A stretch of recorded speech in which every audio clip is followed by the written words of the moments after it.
Inner Harbor of Baltimore at M&T Bank Stadium.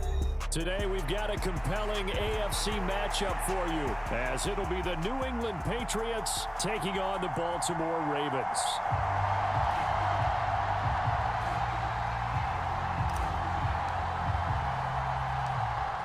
Charles and I have been looking forward to this one all week. And off we go from M&T Bank Stadium. And he'll go down as this drive will start at the 25-yard line.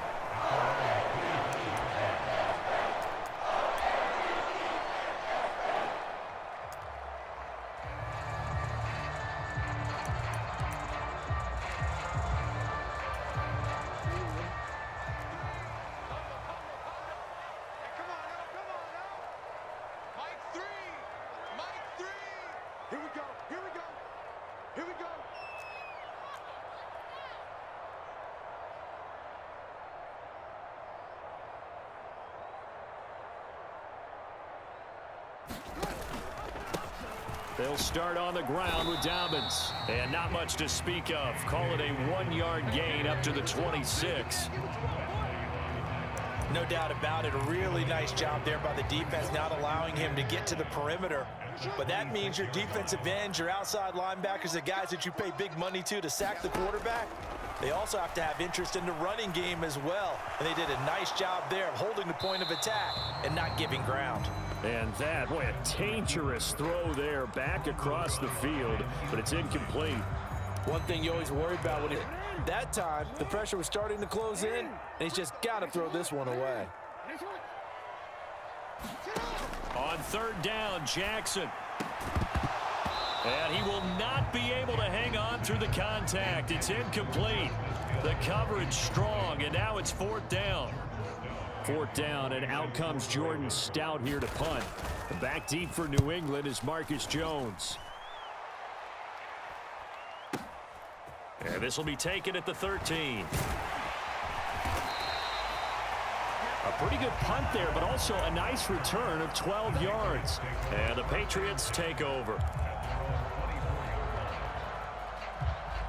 Jones and the Pats now with a 1st and 10 at their own 24. And the drive starts with a carry by Stevenson. On any explosive run, you can almost feel the ground shaking, and that's from the offensive linemen creating space for their runners.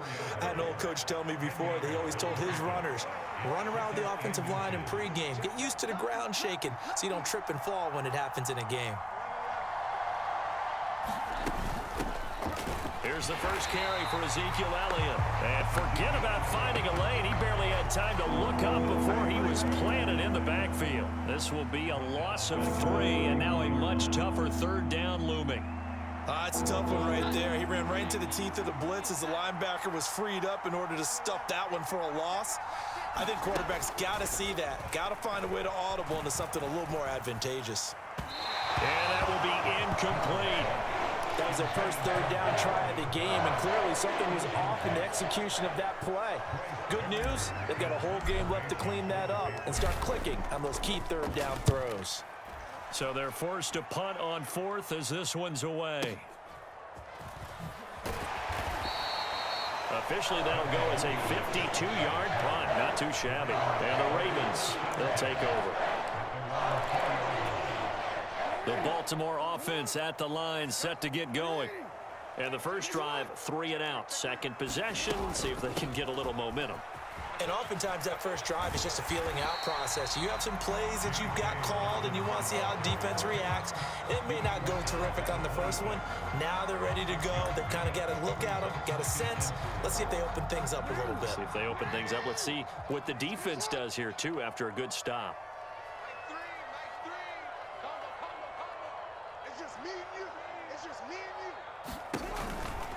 Jackson with a handoff to Dobbins on the option. And he's upended after a gain of 2 out to the 27.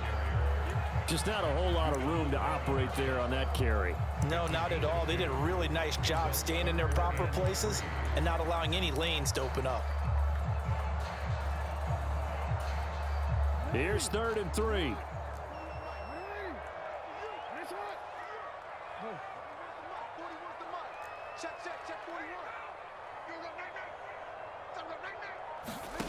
From the gun, Jackson. That is caught. And he'll go out near midfield at the 49. Give him 22 there on the third down conversion. You can see the time and effort and thought that they put into their passing game because it was evident right there. It looks like a simple pitch and catch, but you and I both know that they have planned for this and worked hard to make it happen. On 1st and 10, it's Dobbins. And some solid footwork there as he'll take this down to about the 38. Another good gain. That's now 35 yards combined on those last 2 plays. So into Pat's territory now. Here's 1st and 10 at the 38. Jackson options out left. And he probably should have given that one off as he's going to get hit and taken down behind the line. A rare misstep on that last play because the drive has been strong, but now it's 2nd and 12. Here's Jackson to throw. That's going deep for Bateman. And that's going to be incomplete. Well, they've got man coverage on the outside, and my scouting report on these DBs tells me that they love to take matters in their own hands. They want man coverage, not zone. And there was good coverage there that forced the incompletion. Jackson. And that is incomplete. Oh, he did everything but hold on to it. But a nice play defensively, and now it brings up 4th down. So now on comes the field goal unit, and wow, this is no ordinary try here. So this will be spotted on the midfield logo. It's a 58-yard attempt. And I tell you what, he got it from 58. That had lots of leg behind it. And the Ravens strike first at 3-zip. So after drive number 3 here, we have a score, and it's 3 points after the field goal. I would say the feeling out process for both these teams, I'd say it's over, partner. Everyone understands what's going on now. You've kind of probed a little bit. Now you want to start throwing the big shots. First 3 points up on the board could be significant. New England with a first down as they begin the drive. And they'll certainly be trying to do better than that first drive where they went 3 and out. And sometimes the first drive is just simply to settle nerves. You know what it's like at the start of a game with the emotion. Guys a little bit jumpy. You do. Oh, you understand the same way. It's just like us calling one, right? Making sure we ease into the game, let it come to us. Well, you went 3 and now they out. have that opportunity. And that's caught inside the 35. And all the way in. Touchdown, New England. Tyquan Thornton, 72 yards. And the Patriots have taken the lead.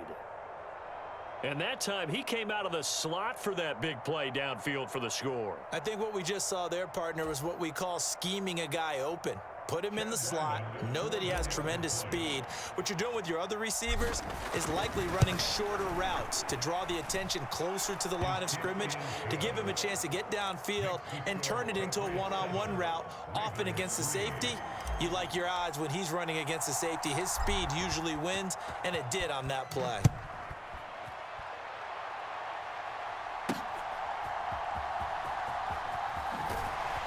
And he brings us out past the 20 to the 24.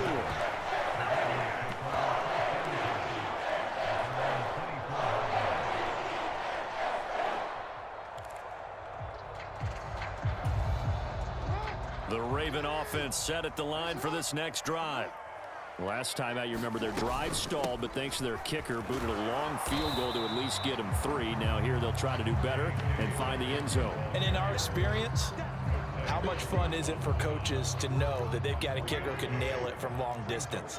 Now, the hard part is, as an offensive play caller, you don't want that in your head too much where you're relying on it, and he goes out and gets the job done for them. But I'm quite sure he would be content to just kick extra points from here on out. Yeah, absolutely no question. I think his teammates would be okay with him just kicking the extra points as well. The defense rising to the challenge and setting him back on the sack. Now after that sack, it's 3rd and long for Jackson and the Ravens.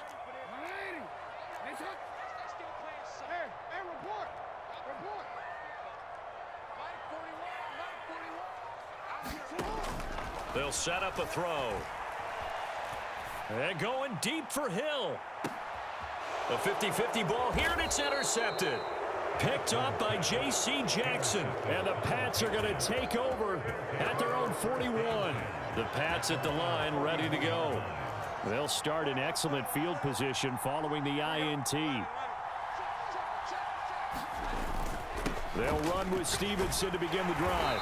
And not a whole lot of room to operate there on the first down run. He gets maybe 3.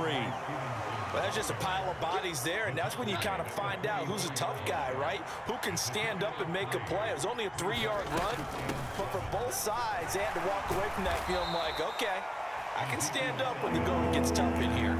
A short gain of just over 2 yards as the first half clock dips inside of 3 minutes. 3rd and 4.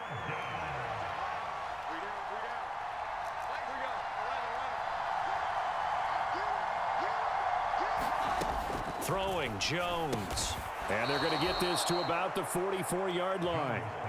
His first catch there, good for 10 yards and a first down.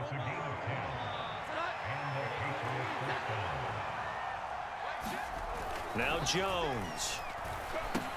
He finds Douglas complete. 1:57 to go in this first half on EA Sports. 2nd and 5.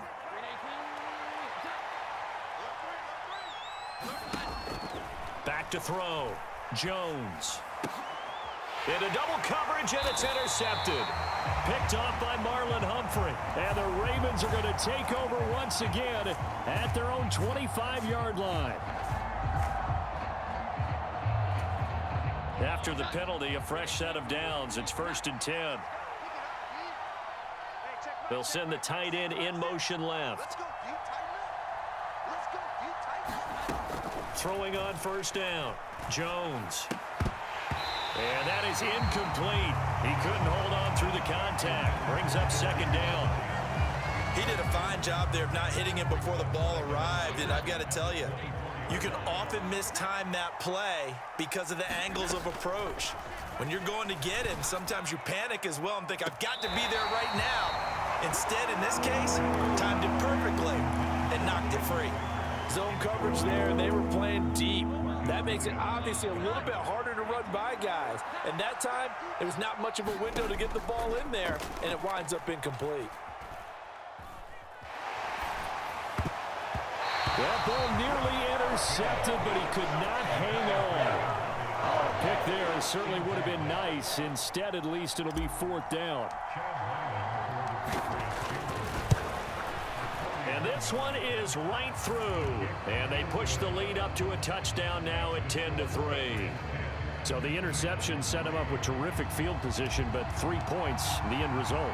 Yeah, we can make this one pretty simple, partner. You always want to end drives with points, but that's one that you're going to look back on and probably say, we should have done better there. And the tackle going to be made right there at the 25-yard line.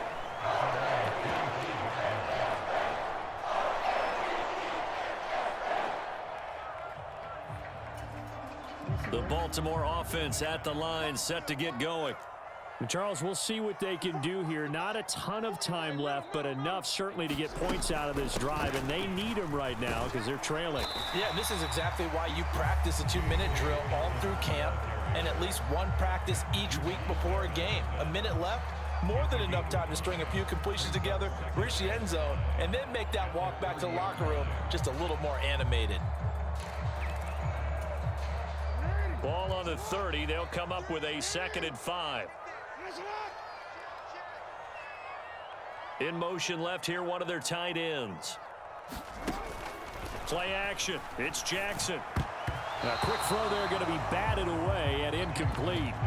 And that's a nice job there because you've got to play the ball, not the man when in coverage. That'll keep you away from a lot of needless penalties, and he's able to knock that one away. They come up now 3rd and 5 following the incomplete pass. From the gun, it's Jackson.